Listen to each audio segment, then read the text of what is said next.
Hi everyone, and welcome to isPodcast Summer Series. I'm Shane Green. We've had some great guests since we launched the show last year, so Mike, Nat and I have each picked a story that we think is worth a revisit over the summer break. I've gone with Mike's chat with Rion Nakaya.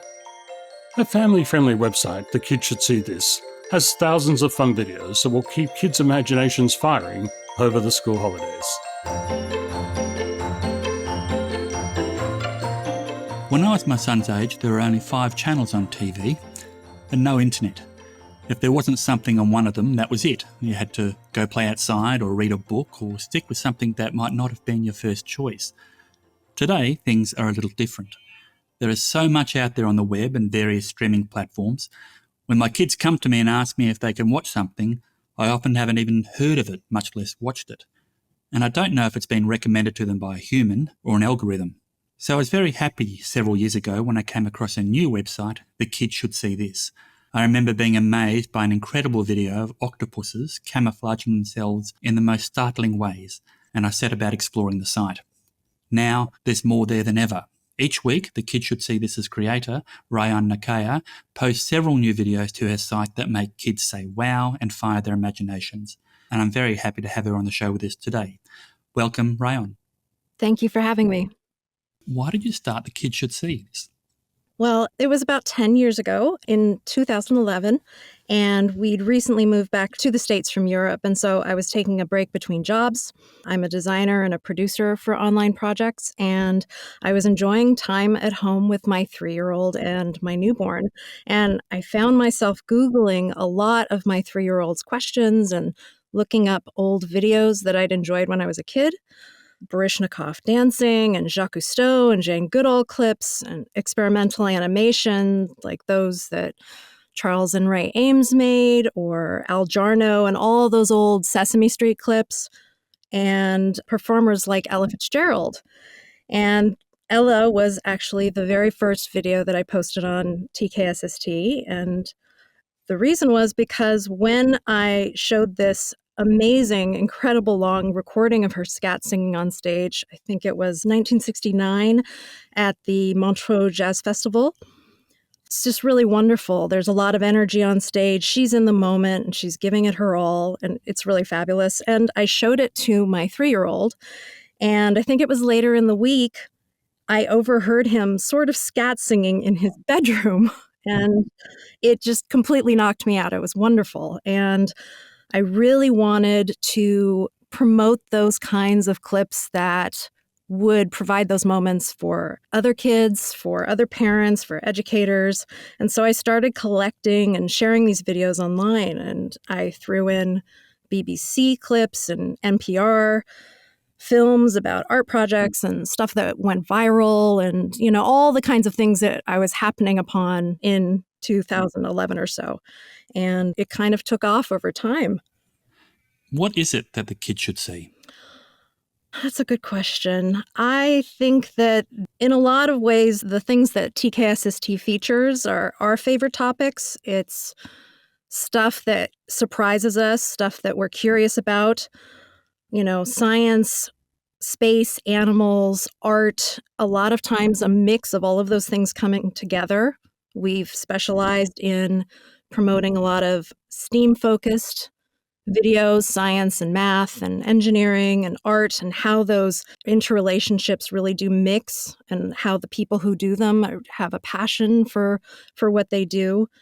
A lot of those categories really developed organically, and I think that there's just something really beautiful about being able to sort of eavesdrop on people's passions. A lot of times in these videos, people are sharing their profession, their passions, their projects, and for kids to see, and for the adults watching with them or adults on their own to see how people are creating, problem solving, and finding meaningful pursuits. I think that it's just really fun and inspiring and engaging in a great way. How important is it curating content for our kids? I think that depends on their ages. I mean, for me, curating for my own kids helped me demonstrate my curiosity and my interests and my values, and to show them that learning continues beyond our school years. When we watch together, I'm learning with them, and we build a shared vocabulary. We have references that we can talk about, not only just right after the video, but, topics often come up a couple weeks later. I also think that educators and parents are looking for places to find different kinds of content. And I think that curating really allows people to find a new channel, so to speak. And TKSST, it's curated by a person, by someone who has a background in producing educational media and who has a love for libraries and museums and has an interest in art, training and design, and love of science and learning. And so the content isn't determined by popularity or algorithms. It's determined by a certain kind of vision. I often think of the curation as creating a sort of film festival, if that makes sense, that helps share the content that might not normally be seen.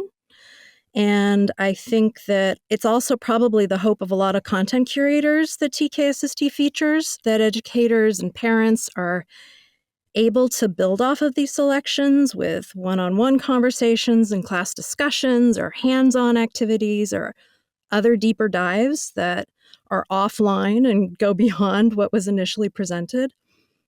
In some ways, I'm curating based on our community's interests, and I've always been a fan of student-centered learning and student-led and self-paced learning, and I think that TKSST supports those kind of models where students can understand and analyze and evaluate what they're watching. And I think that by nature, it's not content that's normally in front of kids.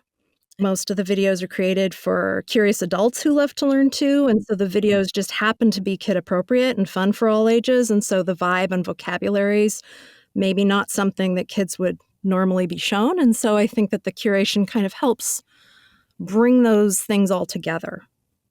You mentioned watching shows with your kids. So that's important too for parents to spend that time with their kids talking about the shows they watch. Yeah, I think it's really fun. I mean, of course, it's a luxury. Not all parents have the time to do that. But what I've always enjoyed is learning with my kids. And so finding content that supports that has always been really important to me. And I've had the luxury of the time to do that. There are so many different options now than there were, say, 10 years ago when I first started the site. I had to hunt around at that time. And there are so many options now, which is really great because you don't only have to depend on the internet and find obscure clips anymore. There's a lot of great stuff on TV as well. But yeah, I think that it really is lovely to have those kinds of organic conversations after watching something together. Isn't there too much content out there? I mean, I remember when I was young, as I was saying in the introduction, there were 5 TV channels. And so either I had to watch what was there or go outside and play. And sometimes if I decided to stay and watch what was there, I might be drawn into something that wasn't my first interest. And in a way, I feel it expanded my knowledge and interest because I had to persevere with something. Absolutely. I mean, I had the same experience as a kid, and part of that experience feeds right into why The Kid Should See This was created. The kinds of things that I watched were a lot of things on PBS and things that my mother was watching that was not explicitly for kids. And yet it was perfect for all ages. And that's really where the drive for the site and the kinds of videos that I choose comes from. At home, absolutely true that we have so many channels, so many on-demand options. You don't have to wait for a specific time to watch something. So many apps and games you can kind of bounce about.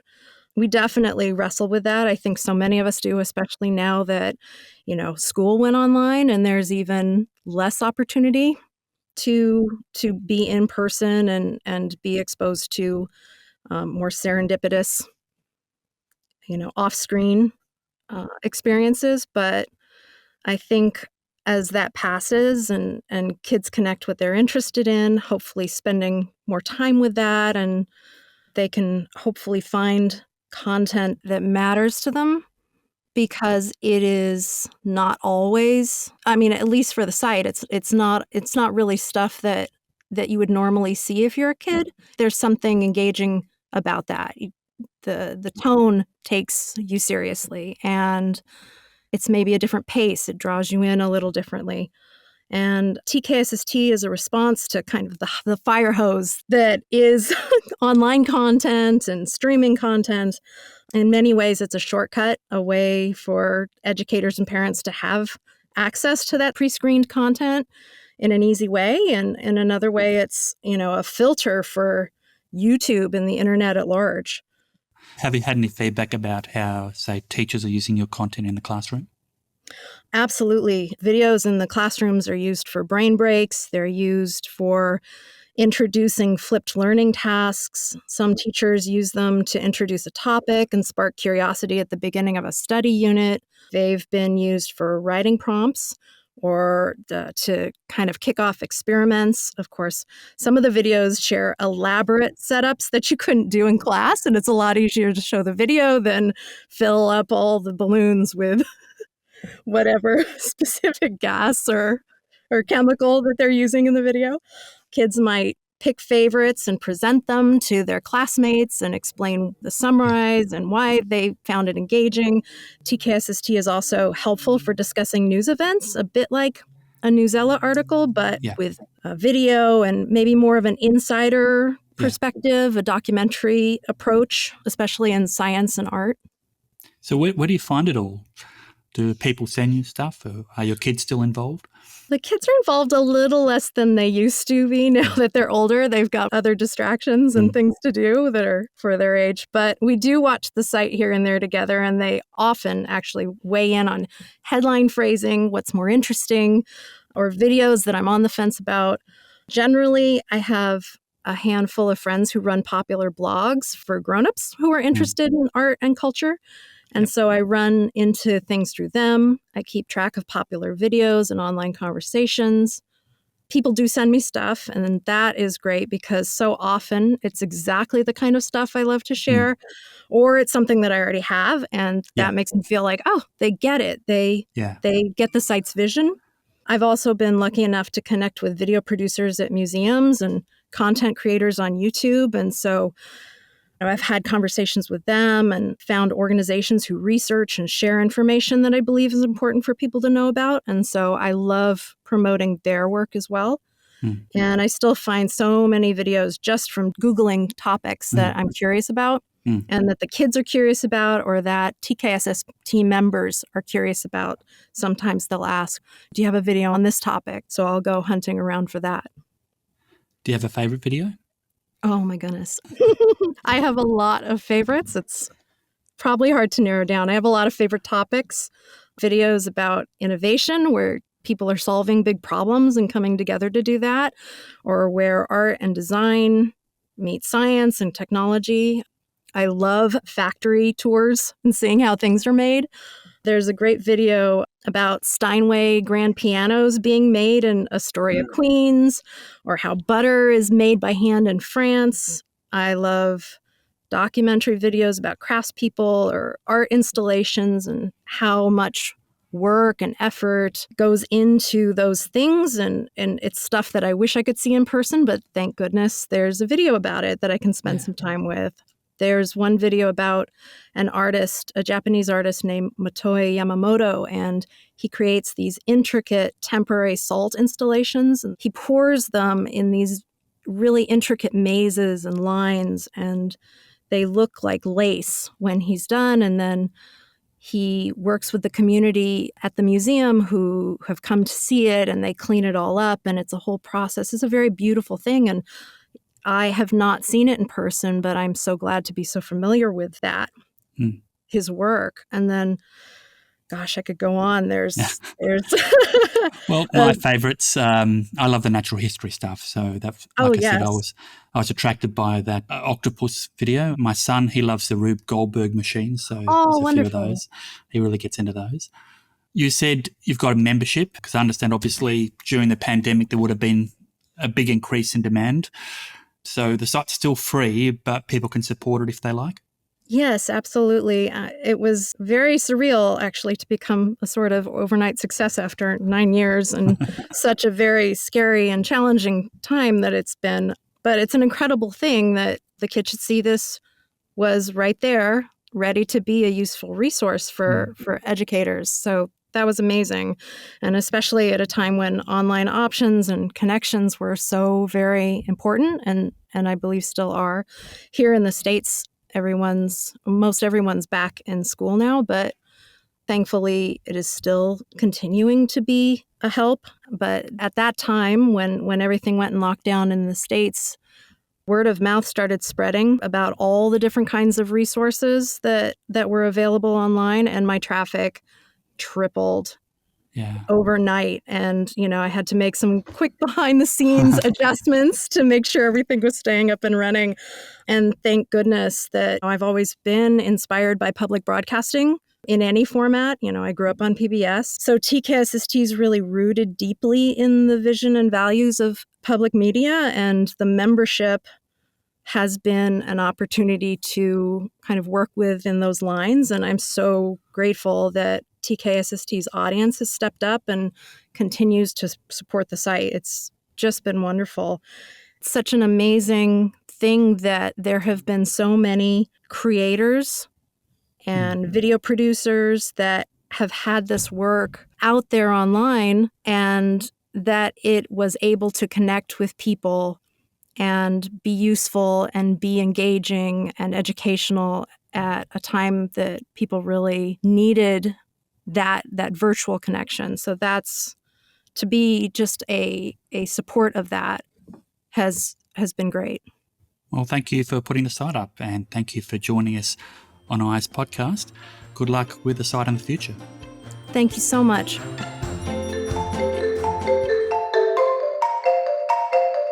Hi everyone, I'm Natalie Moutafis.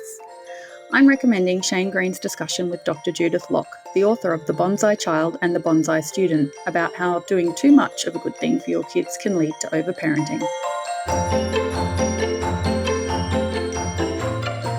We're joined by Dr. Judith Locke, a clinical psychologist, former teacher, and of course, author of the popular The Bonsai Child and the sequel, The Bonsai Student. Judith, welcome to isPodcast. Thank you. My pleasure. Judith, we're here to talk about the new book, The Bonsai Student.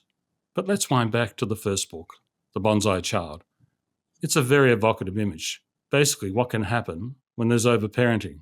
Yeah, absolutely. And look, it's funny because I had been thinking about the bonsai child as a term for some time, and it was all kind of crystallized for me when I was in the Huntington Gardens near Pasadena in California. And I saw this thing that was on a tree, this sort of information for children, where it was talking about the fact that trees need wind to grow stronger. And it just absolutely brought it all together for me, where I just thought, yes, of course, we need challenge to grow stronger. We can't just have children, growing up as these kind of heavily nurtured, perfect sort of experiences. They do have to experience all range of sort of challenges and not just have this perfect life, or else they're truly not ready for the future.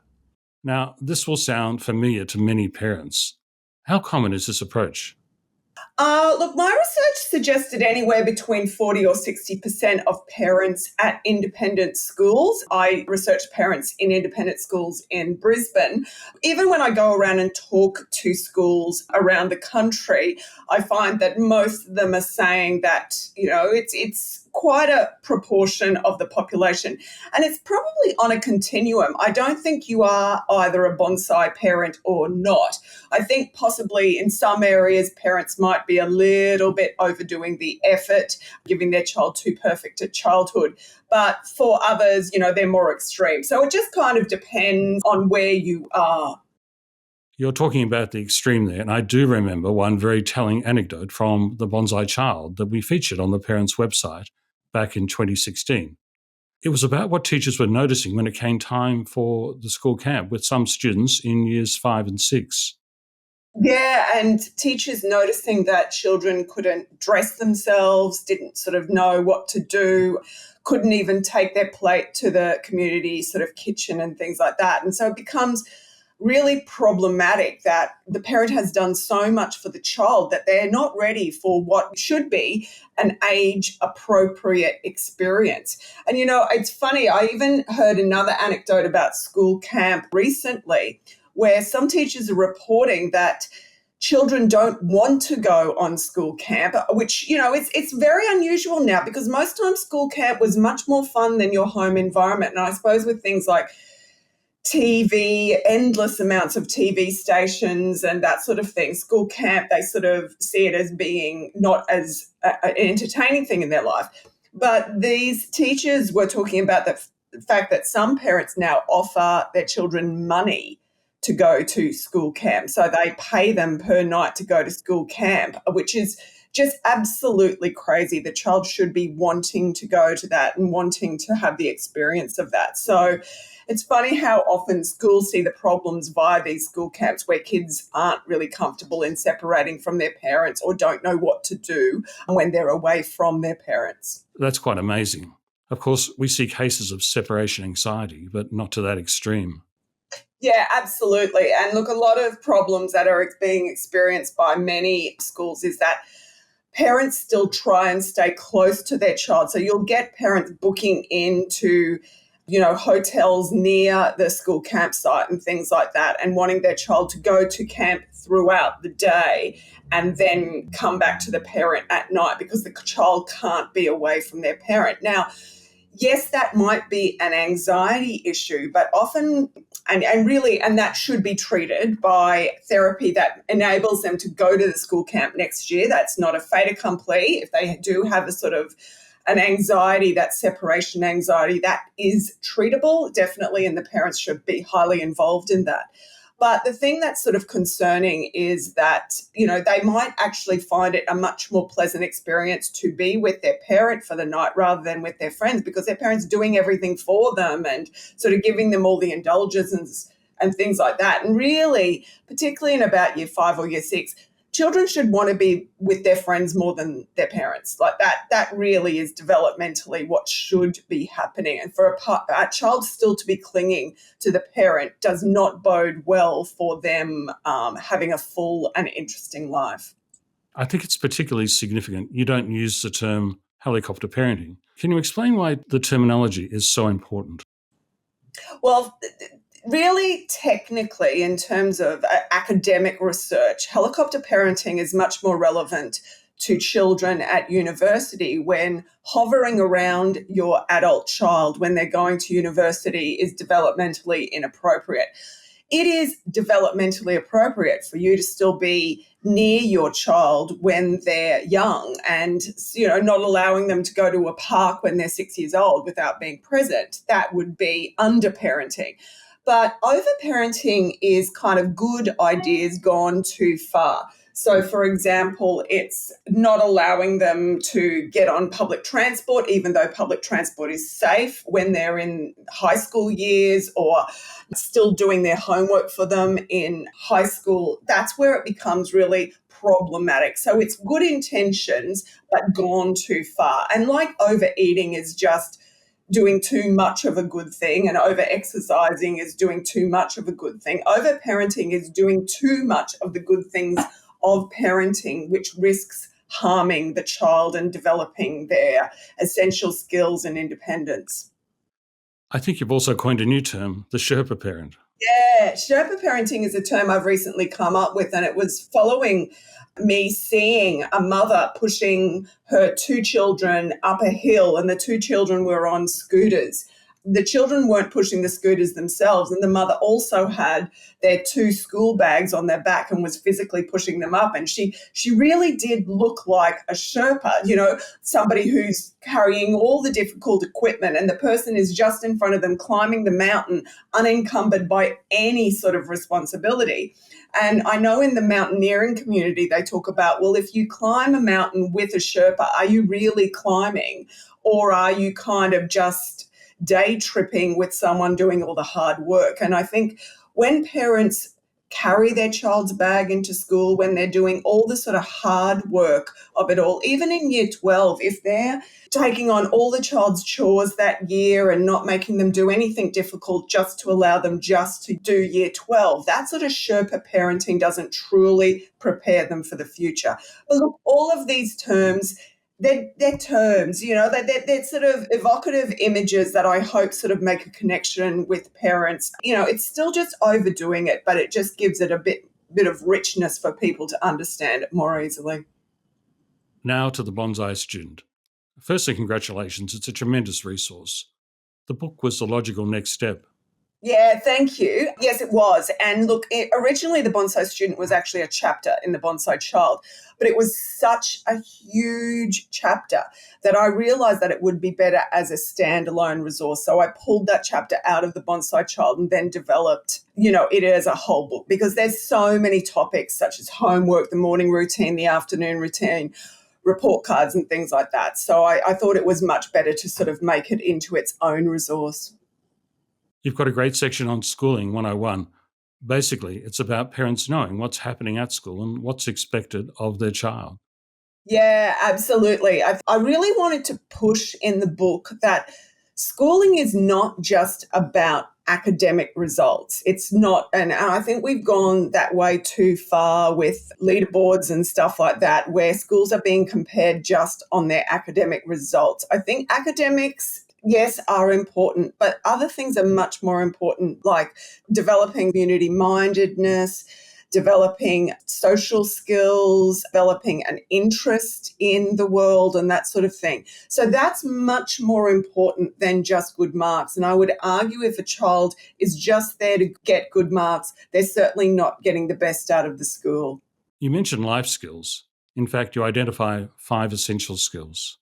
Yeah, that's probably one of the favorite chapters I've ever written on the 5 essential skills, because I talk about each one of them, which is resilience, the ability to face difficulty, self-regulation, which is the ability to stop current pleasure for future gain, so doing the sort of tough things now for future enjoyment, like studying hard or doing your homework.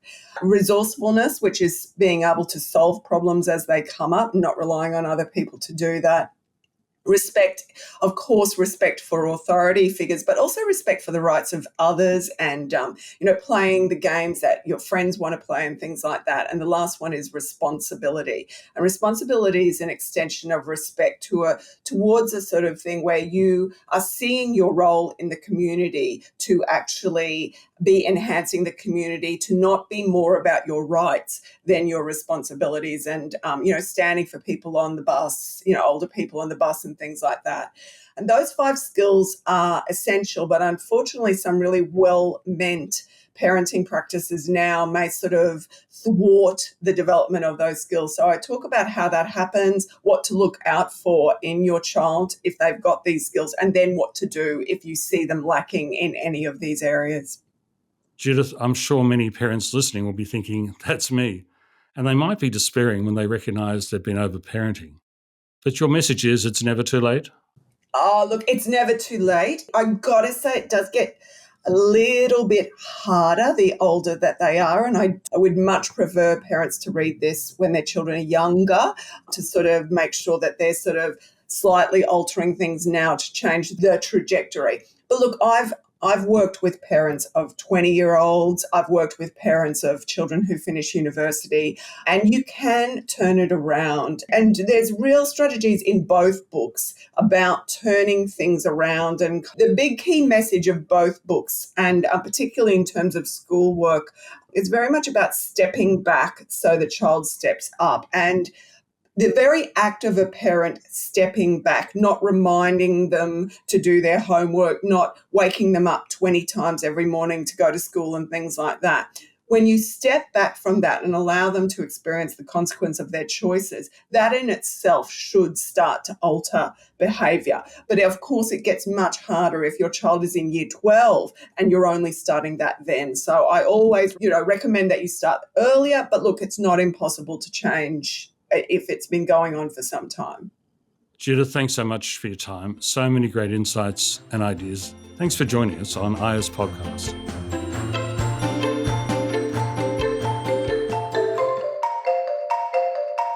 Hi everyone, I'm Mike Broadstock. With a return to school not too far away, Rod Soper's talk with Natalie Moutafis about the ways parents can help prepare their kids for starting school was an easy choice.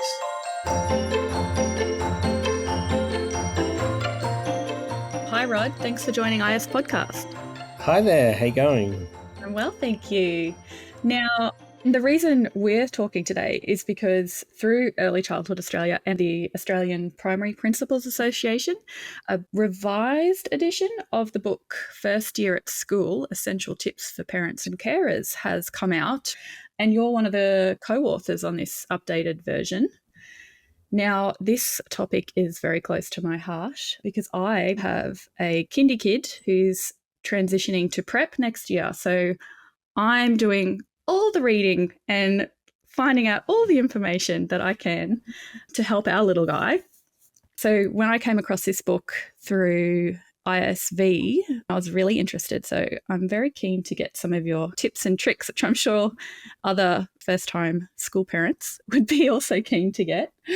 But I know when I was reading the book, it was saying that you really should start preparing 12 months prior to starting school. Can you tell me a little bit more about this timeline? It is such a big transition prior to school setting.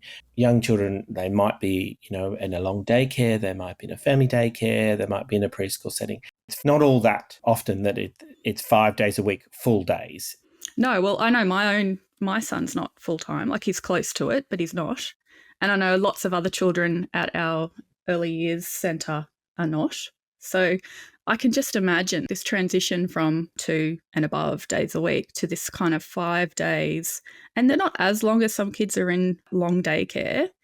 But if you haven't gone to long daycare or if you're only going 1 or 2 days a week, that's a massive change to your routine. Yes. And you're only 4, 5, or maybe 6. Do you know what I mean? Yes.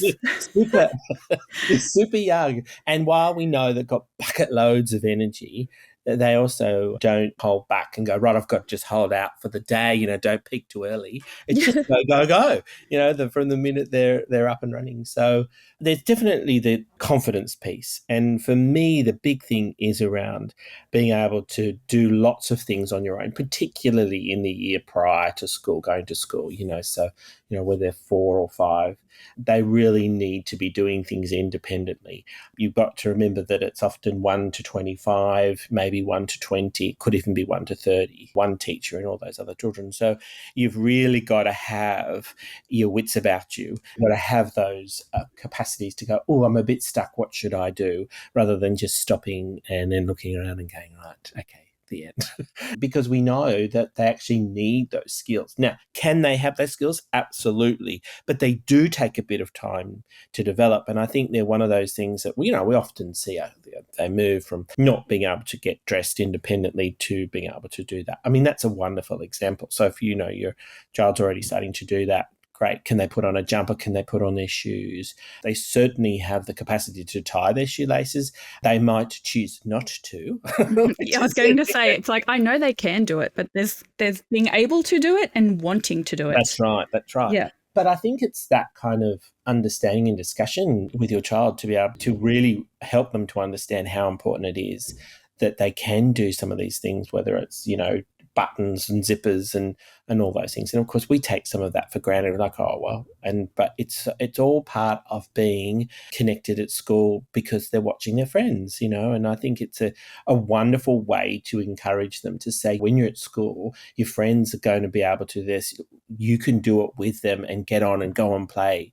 Don't be being bothered by having to wait for someone to come and do this for you because you can do it. So sort of it's changing the focus from, I can't really be bothered, to, oh, wow, if I learn this is going to really help me to have a much more fun time with my friends in the playground and at recess and lunch. And you don't want to get left behind if you're still putting your shoes on or waiting for the teacher to do it. Your friends are already out in the play area. So it's kind of... don't want to miss out kind of thing. That's right. And we're exactly the same as adults. It's got nothing to do with age. I think often people ask me about literacy and numeracy. Should they be able to read? Should they be able to write? All that sort of stuff. And I always say one of the best things you can do is just make it known to them about letters and sounds and things like that, because so much, so much. I often say it's nearly 90, if not more percent of their day experiencing literacy. And so taking that year before to just have some fun, and first of all, the letters of their names, not talking about writing, just recognizing, oh, look, Mum, there's a, if their name's Rod, look, oh, there's an or there's an R. And you're like, oh, yeah, awesome. And on the cereal pack or on the street sign, oh, there's, they just start to recognize the shapes and the forms of letters. And it's just because what you want them to be able to do when they come home from school in the first couple of weeks, go, oh, we're doing this. We had to learn about R today, Mum. I already know it. And you're like, yes, that's the best answer I could ever get from you. Because it's just that familiar connection to it. Their brain synapses are 1,000 trillion a second. Their brain is ready for all this stuff. Often parents say, oh, well, we don't want to get it wrong, the literacy stuff. And I said, well, we are a digitally immersed culture now. So there's a wonderful, wonderful app that's been put together by Macquarie University and also in collaboration with ABC. It's called Reading Eggs, and you may or may not have heard about it. Yes, I'm across that one. It just gives all that really fundamental basic stuff. So you're like, oh, what sound does that letter make? Reading Eggs will help and that sort of stuff. But, don't worry about writing it, but it's the fact that they can recognize some of those letters. Do they have to? Absolutely not. But if they can, it's a winner. And their brains are ready for it. And if it's fun and you're sitting there and you're just having a bit of a giggle with them and you're laughing and they point it out and it's spontaneous and it's part of a game and all that sort of stuff, then it is just natural learning from the most significant people in their lives. So that when they get to school and the teacher goes, oh, let's talk about this. And they're like, oh, yeah, I already know that. So give them that bit of confidence too. Absolutely. So. And I know that I spoke to some of my colleagues at ISV who are in the early years space when I was doing an article for the Parents website earlier this year, again, talking about starting school. And they made a point of mentioning that the reading and the writing and the literacy and the numeracy, yes, it's, as you say, it's important that they've got an understanding of it. But some parents out there have this belief that children should be able to read and write to a degree before they start school, when in fact, that's what they should learn by the end of their first year of school. You're absolutely right. But the funniest thing is, most of them, if you're reading with them every night and they've got favourite stories, most of them are already hitting the reading mark, because we've got to remember that the brain will see a shape, which is just basically the letters on the page. And we don't go, oh, we're going to read the word read. We don't go, oh, no, that's an and then an eh. We don't do it like that. Now we just go, oh, that's read. We see that word and we just know it. And very interesting, some research that's been done at Cambridge University about the fact that the shape of words, particularly the beginning and the end, is incredibly interesting in terms of how quickly we're able to remember and have that recall of words. And I think the other piece of puzzle, that there's an amazing piece of research, Australian research, that actually says if parents read or carers read in the years prior to school, they actually can have their children 5 or 6 months ahead of everybody else who hasn't had a bedtime story every night. That's how that it's two things: relationship number one, and that you are demonstrating your passion and your love for literacy and literature by reading a story. But the second thing is, it's the fact that you keep doing it. And I don't know about your little guy, but does he have a favourite story? Yeah, he has lots of favourite stories. But the funny thing is, we can read a book. We go to the library most weeks just to add to the collection. And I can read the book once and he remembers it. And he's recalling the words off the page and knows where they fall on each part of the book. And it just blows my mind. And I'm like, I know it's just a memory thing, but how do you remember this when we've never had this book before?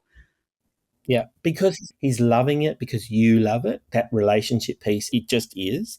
And I think the second thing is he is reading. I mean, by the definition of reading, he is already doing it. No, he can't decode yet, decode is just simply to be able to pull the letters apart, remember what sounds they make, and then put it back together again to know what the word says. But he's already reading because he's remembering all that stuff. And so many parents go, oh, my child, should be reading. I'm like, well, can they tell you their favourite story? And they go, yep. Well, they're already doing it. They're already loving it. They're already getting the concepts. And they're doing that because those parents are just in there loving it and getting excited and mixing them up and read the words wrong, I always say. And then you want your child to go, yeah, and say, what are you doing? That's not what it says. Are you sure? Are you sure? Like, yes, I'm sure. And it's all the emergent reading. It's literacy. So I think to those parents that are putting themselves under the pressure of saying they need to be able to read prior to school, I think you need to cut yourself a little bit of slack and say, if you've been reading and your children are already showing an interest in literature and literacy, then they're already well and truly on the pathway to success. And for those people out there who go, my child is not interested in it at all, you know what? The biggest advantage that they've got is their high passionate interest levels, so just read and find stuff about stuff they want to know about, around topics they want to know about. I had a little guy who was not interested in reading at all, but talk to him about dragons. They don't even exist, but he knows more about dragons than the back of your hand type thing.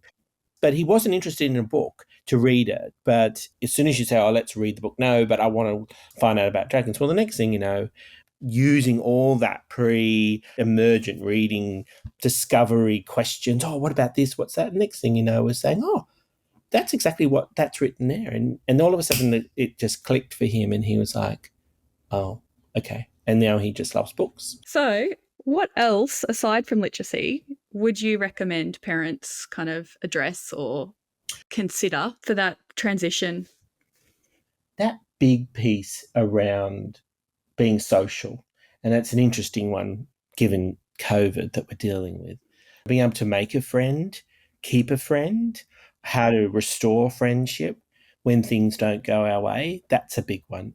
You don't need to have the same age friends to be able to do this and to do the prep work. There's a couple of families who they're sort of still a bit on the nervous side of things about getting back out in the community for all sorts of different reasons. And it's about teaching your children through what we often call social play, where you set up a situation where you add a story or a scenario and you work through it. And then I often say to parents, one of the things you could do is ask them about what they think school's going to be like, and let them be the teacher. And then you'll get to see what they're like or what they think school's like. Or you have a play, you create a scenario at home and you be the protagonist and you be the one that is a bit annoying or a bit of a pain in the scenario. As you watch your child start to negotiate that, you don't let them accelerate into going crazy about it, but you stop and say, okay, so if we're stuck here, what are some options? What could we do? Who can help us? How can you help yourself? Those sorts of things. And when it's in a game and through play, our synapses are firing. The left side of the brain's working with the right side of the brain. Our nervous system is creating memory pathways and all those sorts of things. And so that's when we start to learn that behavior that we can use in the middle of a tricky situation. So I always say that social thing, how to introduce yourself, hi, I'm Rod, that type of thing. Some children don't even know how to do that, but it's an important thing, particularly to meet new friends. But what happens when the game changes, or if you like, the stress is added? So what do we do? How do we maintain ourselves or self-regulate through that? That's incredibly important. If you're seeing your child having really big emotions, nothing wrong with having big emotions. They're real, they're present, but it's really important. How do we work with them to bring them back to normal? And there's some amazing resources out there. One of the ones that I often direct parents to is the Merit Centre, and it's put together by Dr. Stuart Shanker, and he's got a wonderful website just dedicated to parents to give tips and tricks on how to help with managing big emotions. Oh, we'll find that link and link to it in the show notes then, because that sounds really interesting. Yeah, it's fantastic. His work around self-regulation is just such a delight. And seeing behaviour as thinking is really important. So rather than seeing it as misbehaviour, for example, your child is showing you through this big emotion where they're up to, what they can and cannot do, the fact that they've got to the end of their tether and they don't have any resources to bring themselves down. It's tough doing that as an adult when we're super angry, right? So imagine what it's like being a 4-year-old who's just having a crack at this for the first time outside of the family home. So this is why this stuff is so important from that year leading up to school. If you'd come to think we'd be doing it from the moment you walk in the door. Because for me, it's so important to have that skill stretched and then stretched again for them to grow and grow and grow, because that mastery around that is vital. And it's across the lifespan thing, and it won't fail them from the first year of school to the last year of school, whether that's high school or whether that's tertiary education or whether it's postgraduate studies. It's the same stuff. So, yeah. Now, my other question is, the book's about the first year at school. Yes. So during that first year, parents obviously play a vital part, as do the teachers. Absolutely. Yep. From your perspective, as having been in that kind of teaching and head of school position, what can parents do to help teachers in that first year? I think the first thing that is super, super important, that if you've got any concerns about your child, to reach out to the teacher in the first couple of weeks. Make a time and just sit down and share your insights. Parents are the ones that know their child the most intimately, and to share that insight with the teacher is so valuable. Don't just go to them and say, "Oh, can I just catch you? I just want to tell you a few things about my child." No, because that conversation, it's not respectful to the teacher's time, but more importantly, it's not respectful to the child.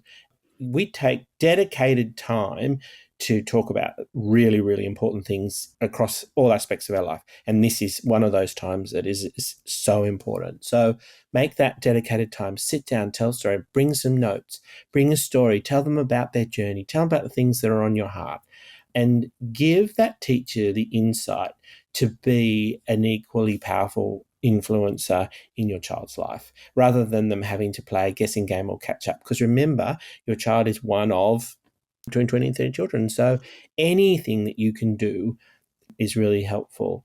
Make that time and honour their role as the teacher, and share that journey in a time when both of you set your focus aside to just be focusing on your child and their needs. But just that care and concern, I think that's number one. I think the second one then is, just remember that your child will come home with stories from a 5-year-old perspective. If you hear a story, reach out to the teacher and just say, "Look, my child came home today and said that they've played with no one, they know no one, they've got no friends at all. Could you just clarify the situation for me?" And they'll say, "Well, this is what happened. This is who they were playing with. This is what they were doing. They were busy all day. They were hanging out with these guys. Amazing. Thank you." And then you can go back and say, "Oh, I heard you're playing on the equipment today with Joe and Dave." And they'll go, "Oh, yeah, that's right." And you're like, "Yes, that's not what you said." So that kind of partnership, working together 100%, with the school, the teacher, and and remembering that they are 5-year-olds or 4-year-olds. Yeah. Yeah, I think that's the other thing, is be one of those parents that seeks first before being overwhelmed by what is often a 5-year-old's version of a complex situation. That's a wonderful way to think of it. It's not that their perspective's not right, it's their perspective and their truth, but there's obviously just, there's more pieces to the puzzle. There's something missing at times, yeah. Oh, there often is, yeah. So thanks, Rod, for joining us today. Absolute pleasure. Thank you for having me. isPodcast is brought to you by Independent Schools Victoria. It's produced by Duncan McLean and presented by Shane Green, Natalie Moutafis and me, Michael Broadstock. Our podcast theme was composed and performed by Duncan. There are transcripts of our show with links to what we've discussed at podcast.iceeducation.com.au. Please follow us wherever you get your favourite podcasts, and while you're there, we'd love it if you could rate and review the show so more people can find us just like you.